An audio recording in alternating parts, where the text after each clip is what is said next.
everyone, and welcome to another series of Hackathons International, where we are interviewing Myra and Ramona from GS1, and they are holding the Honest Products Hackathon, which will take place on September 18th and 19th. So hello ladies, how are you? Hi. Hi, how you doing? Excellent. So firstly, we're going to do just a quick round of introductions. Myra, do you want to introduce yourself, what you do at GS1, and just tell us what is GS1? Yeah, of course. So I am Mayra Castellanos, and I'm working as an innovation manager at the GS1 since almost 2 years. I work here with a focus on technology and developing solutions together with our customers and with our partners, specifically focusing on things like Internet of Things, blockchain, and artificial intelligence. Because there are technologies that are really important to people in the business, but they don't really know exactly what that means. So we do a lot of piloting, and I'm leading a couple of projects. The hackathon is one of them, I would say. And well, a bit about GS1, I think, so for those that don't know it, I think a lot of you have come in contact with our best seller, and that is the barcode. The barcode that is printed in every product, that is a standard from GS1. And behind it, there's a lot of different standards that we write. And we are basically a standardization organization, but we are not for profit. So we have quite a neutral platform, to work on. Yeah. Fabulous. It's just so interesting and fascinating because we see barcodes everywhere in all products, on all SKUs, and it's all run by your systems and your standards. It's just like a best kept secret, isn't it? So Ramona, do you also want to tell us a little bit about you, what you do at GS1, and also maybe tell us a bit about your experience with hackathons?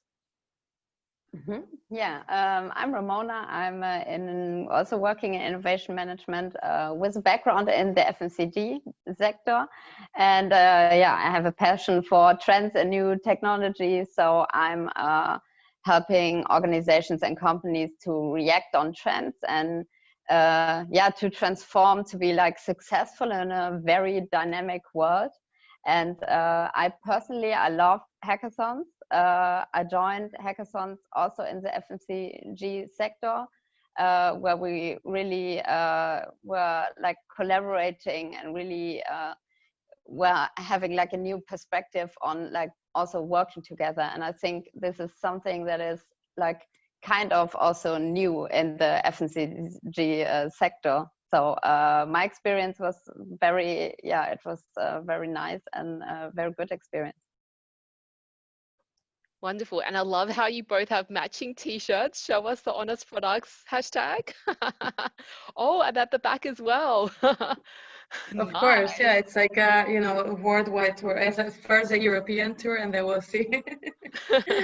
Love of course, it. yeah, we got them this week, so we're really happy about having them here. Yeah. We all love a bit of merch at hackathons, hey?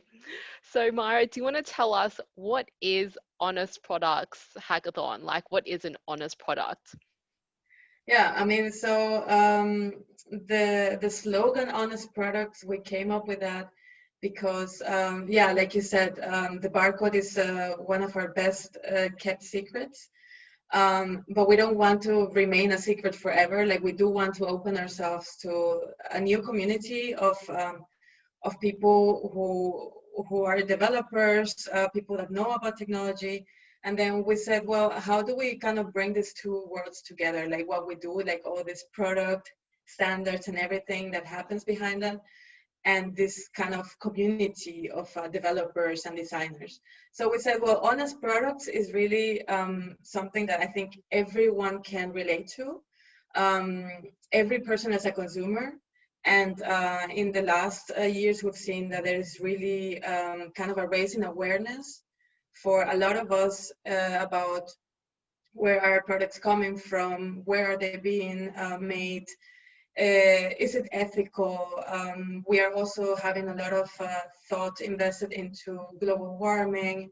And so these are things that are kind of keeping us busy every day as people, so as humans, but also as consumers. And we developed the slogan because we think like, well, this is a great opportunity to do like a consumer hack and get the actual consumers to develop what they wish they would have from the product and consumer relationship. So that is kind of yeah, I would say the way the slogan was born and what we are thinking with it. Yeah, so that's kind of how it was born, the whole idea. Yeah. And Ramona, did you have anything to add about what is the unique value proposition of this hackathon? Why should someone attend?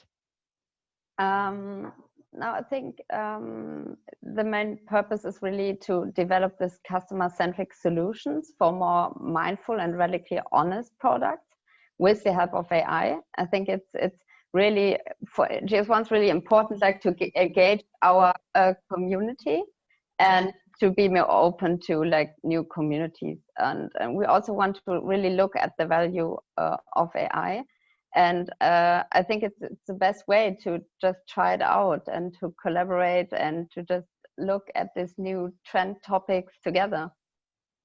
Yeah, I love this because Myra, you talked about like this is the whole B2B space, like the business to business space. And now, you know, both of you touched on this is more the consumer. How do we ensure that the consumers are part of the value chain, that their voices are heard? And especially like with ethical and sustainability, I'm sure there's a lot to do in this space. So Myra, how do people get into teams? If someone's new to a hackathon, we see that around 60 to 70% of people who go to a hackathon have never been to a hackathon before. So how are you going to make it a comfortable experience for them? Yeah, so we put a lot of thought into that. Also because even people who are helping us organize the hackathon themselves, they have never been to a hackathon. So we try to kind of, also we brought all these ideas from the people in the organization team. And there was one really good idea that we had, which was to provide participants with pre-sessions. So they were like meetups that we already organized. We organized 2 of them. And we gave people the opportunity to understand more about the hackathon, understand like the technical framework, also the motivation, so why we're doing this, to get a little bit like a sneak peek of the challenges, also get a couple of ideas that can help them get inspired. And obviously we also set up a Slack workspace, which is like the standard in hackathons, that everyone works in Slack. Do you want to tell us a little bit about the 2 sessions beforehand? Like what are they, like when are they, and how can people register? Yeah, so the pre-sessions already took place, but luckily we recorded them. So they are available in our Slack workspace. So everyone that wants to take a look, the videos are there. Also the slides, if you want to look at that. And yeah, we did them also to kind of get a feeling for what the community was needing from us. Like, was there maybe some understanding issues or some things that we needed to prepare?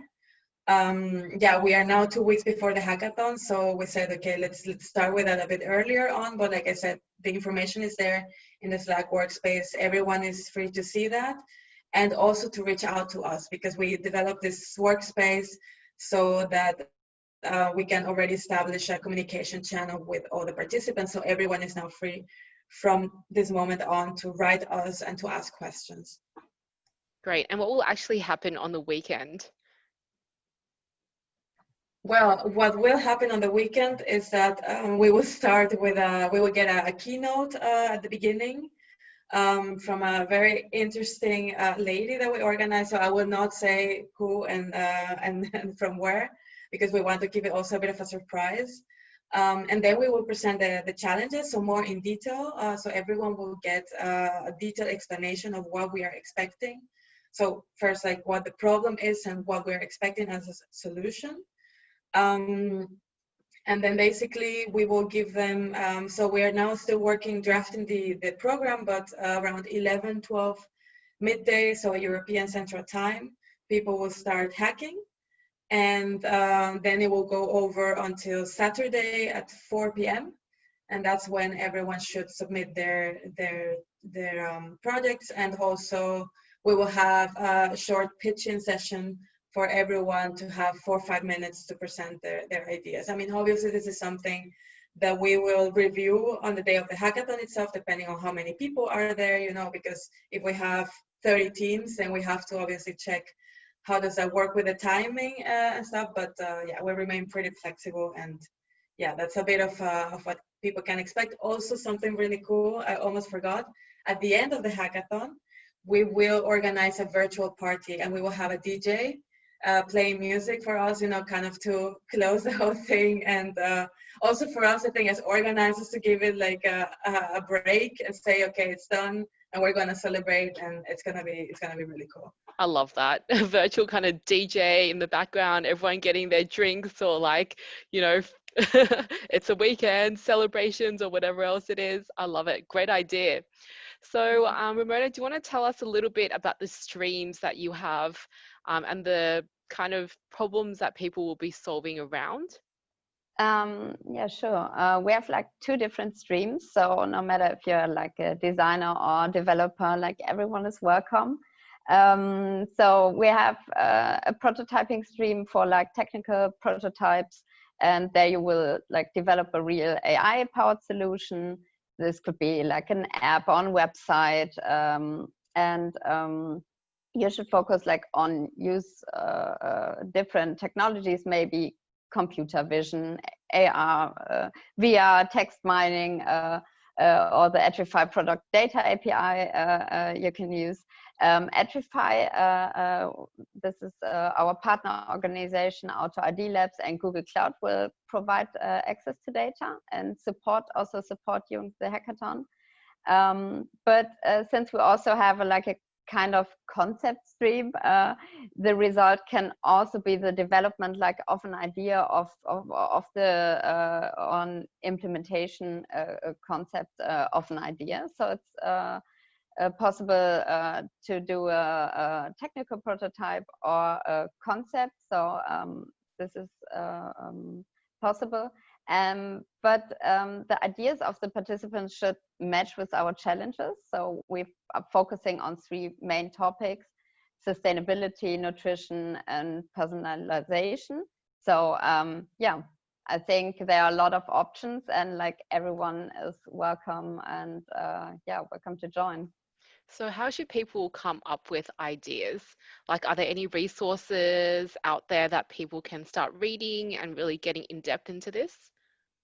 Yeah, so that is something that definitely that's why we also opened the Slack workspace, because we there have uploaded already some information, like the data that people will be working with. There is a sample there already with that, and then over the next couple of weeks, we will start uploading some resources, and obviously on the day of the hackathon, everything will be ready for people to have, like, so that when people choose a challenge, that they have information to back them up. But also one thing is that we will have mentors at the hackathon. So there are people from these fields like sustainability. We will have, so our partner World Watchers is going to be there, and there are people that really are knowledgeable on that.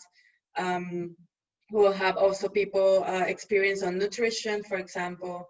So there will be people there that everyone is able to contact if they need a bit of mentorship, if they need a little bit more of information. And obviously we, the guys, so the technical guys like Etrify, the Google Cloud, Auto ID Labs, which is also a really important partner, because they have a lot of hackathon experience, and they also have like, they know our GS1 products really well. And so they're also going to be there. So it's going to be quite a lot of experts and people there available for everyone to reach out. So that's also something that will help, I think, the participants. And I mean, with the team building also, we will see at the day of the hackathon how that is going. If anyone needs a team or they're looking for teammates, we will help them with that. So we will have mentors in place also helping with that. So nobody needs to be afraid. Everyone will be able to find a team and a challenge and supporting material. So yeah, don't be scared about that. We will support you. Yeah, it seems like there's a lot of people helping to organize this, and a lot of ecosystem players, a lot of people who will be there to help everyone.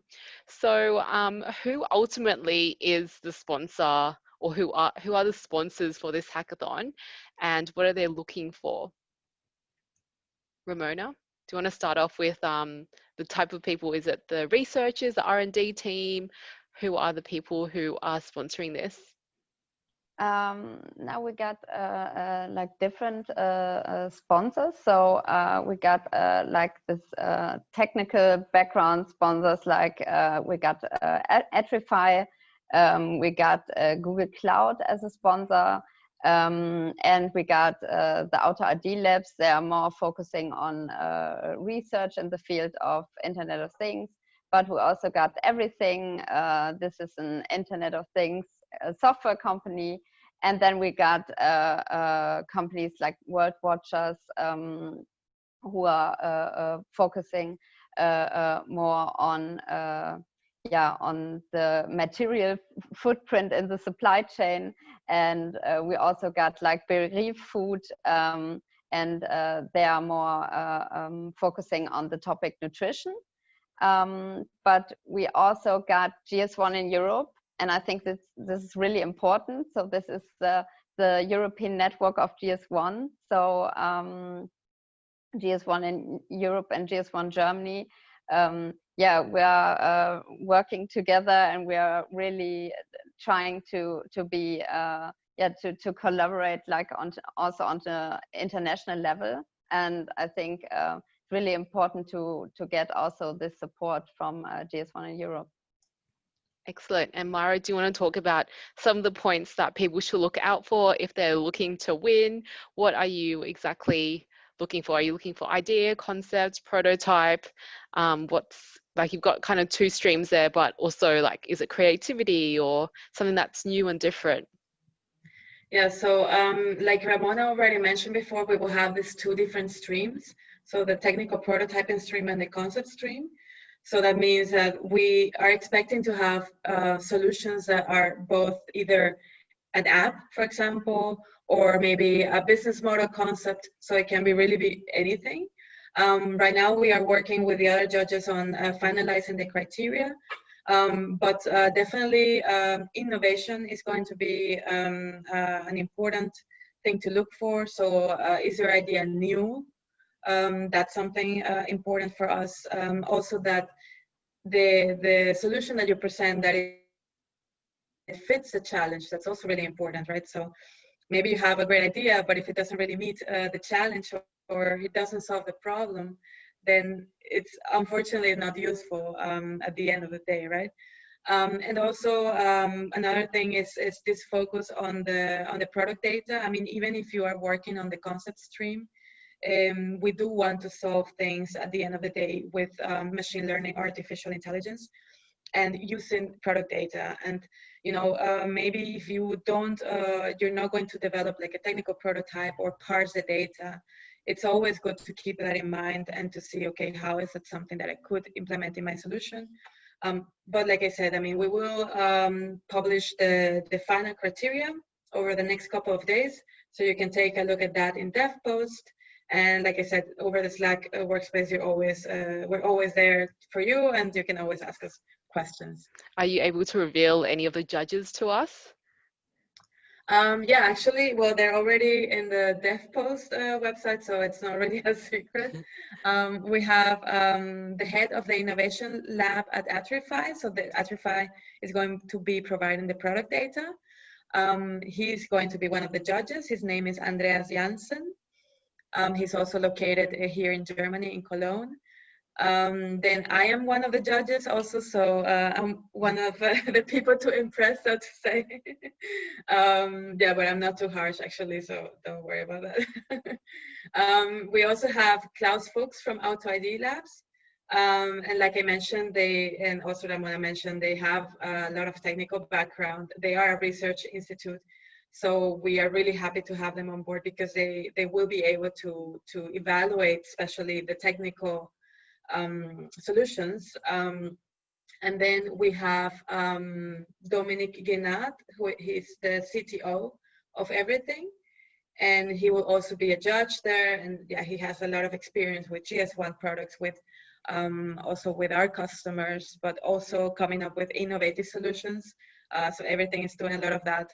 So I think we have like a really nice constellation of different judges that come from different areas, and yeah, so that's that. Yeah. I agree. You've got like a wide range of skills, especially with the judges. Like you've got technical, you've got researchers, you've got lab people, like strategy. So it's really great that you've got the holistic approach when it comes to judging. So thank you both so much for interviewing with us. It's great to understand what is Honest Products Hackathon and why people should come. It's going to be a great session. I think everyone's going to learn a lot about this, especially from understanding what you do, like not just barcodes, but also, you know, understanding what products are, where they come from. And that's a huge thing in our industry now. So we hope everyone will be registering on their dev post, and we'll see you all there.